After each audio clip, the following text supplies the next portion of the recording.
Hey guys, it's Rock. Welcome back. We're going to pick up where we left off in the last video, so check it out if you haven't already.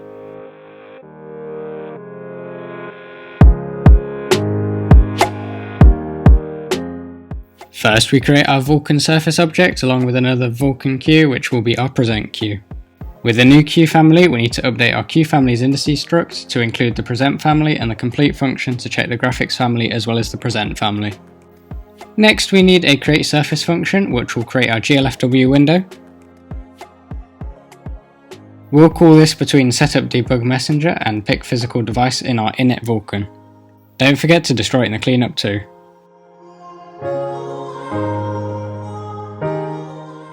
With the additional queue, we are going to adjust our create logical device function to implement this too.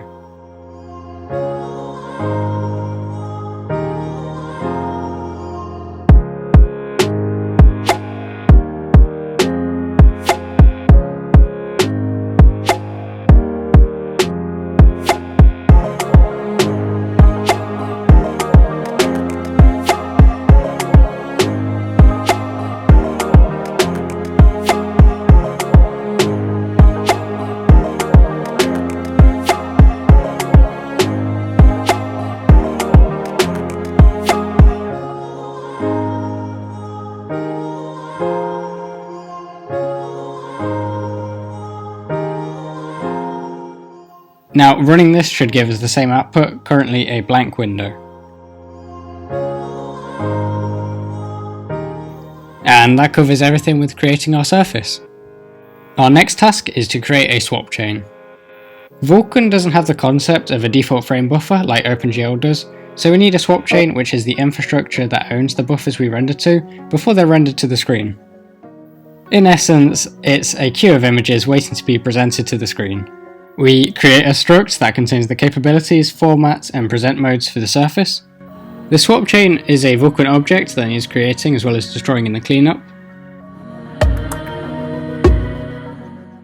We'll add some more requirements to our check device extension support. At the start of this step, we created a vector for device extensions containing the VK KHR swap chain extension name, which is obviously required for swap chains.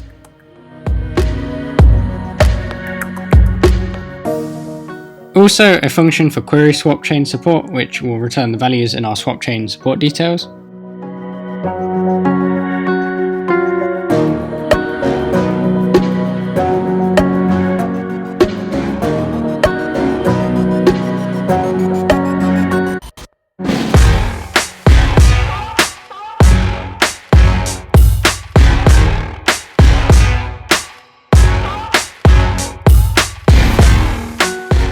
We need functions for choosing present mode and extents.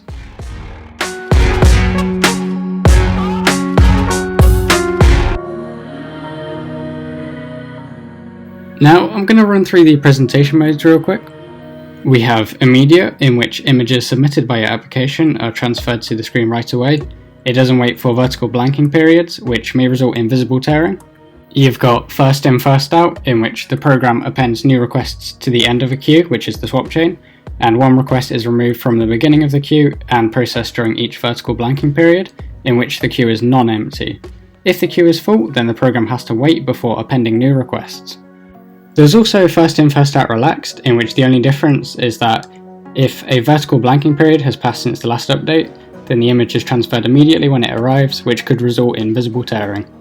And finally, we have mailbox, in which the only difference between this and first in, first out is that instead of blocking the application when the queue is full, the images already in the queue are replaced with newer ones.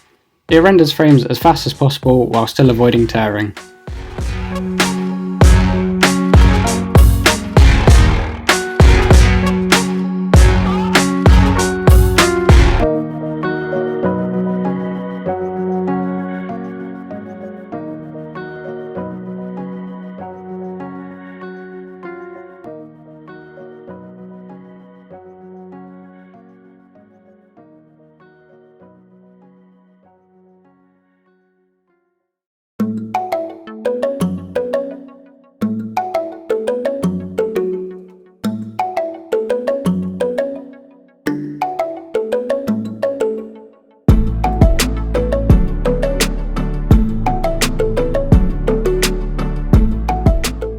Now that's done, we can work on the create swap chain function. This will query our swap chain support before choosing the capabilities, format, and the present mode.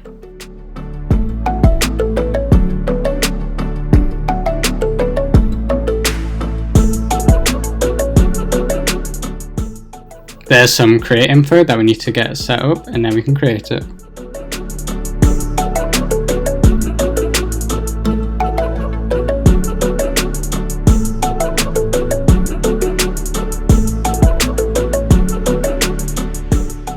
Now I'll run through the image sharing modes. First up, we have exclusive, in which an image is owned by one queue family at a time, and ownership must be explicitly transferred before it's used in another queue family. This option offers the best performance. And then we also have concurrent, in which images can be used across multiple queue families without explicit ownership transfers.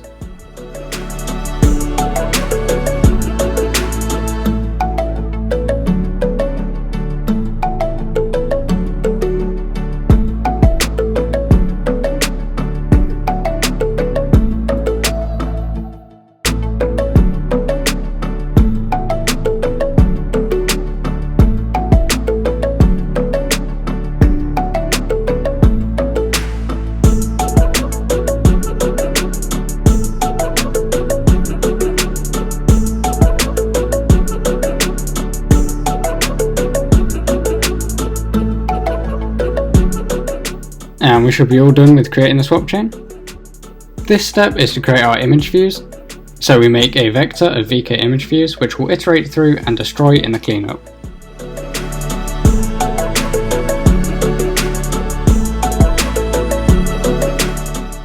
We'll create a function for create image views where we'll resize the swap chain image view vector and then create our image views in the vector.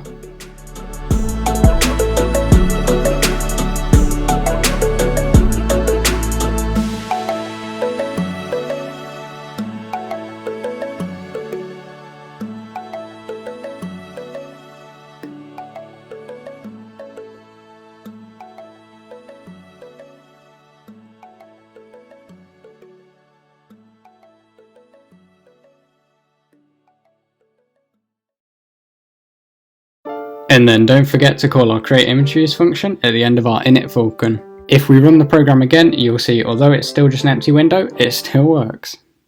So that's image views done. Our last step for this video is going to be to create some shader modules. We're going to create a compile.bat file to compile our shaders. Copy these lines but change the directories to your Vulkan SDK. Now, one thing I didn't notice is that in the first line it converts it to main.spv when it should be vert.spv. At the end I receive an error message which shows the debug messenger is working, and it's an easy change to make. We'll create our shaders in a resource folder and then create a vert and frag shader. In our frag shader, it will take in a vec3 for colour from the vert shader and output a vec4 for colour. And in our vert shader, it'll output a colour based on the vertex.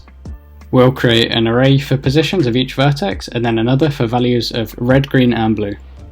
In our main function, we'll use GLVertexIndex to get the index which we'll use to access the values in our arrays for position and colour.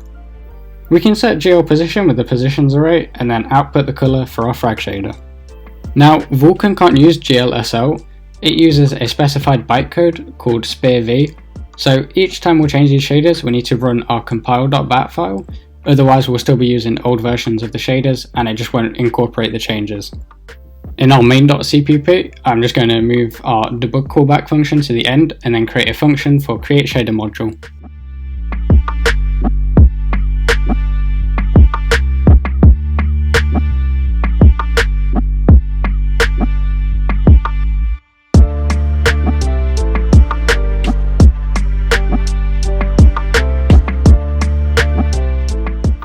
We need another function to read our SPIR-V files.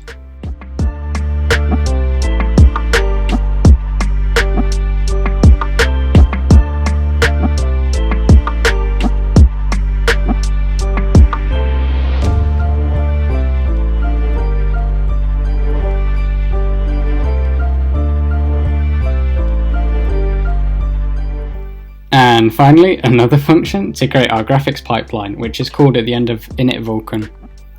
In the create graphics pipeline function, read the SPIR-V files for vert and frag before creating shader modules with the code in the files.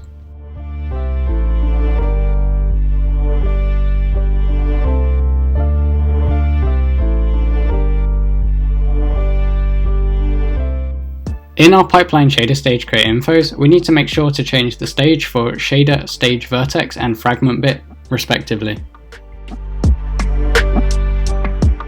And then destroy the shader modules after we've used them. As previously mentioned, my compile.bat file created the vert shader as main.spv rather than vert.spv, which is why I'm getting the failed to open file error. But this is an easy change, and once I recompile the shaders, the window is created like normal. And that shader module is done.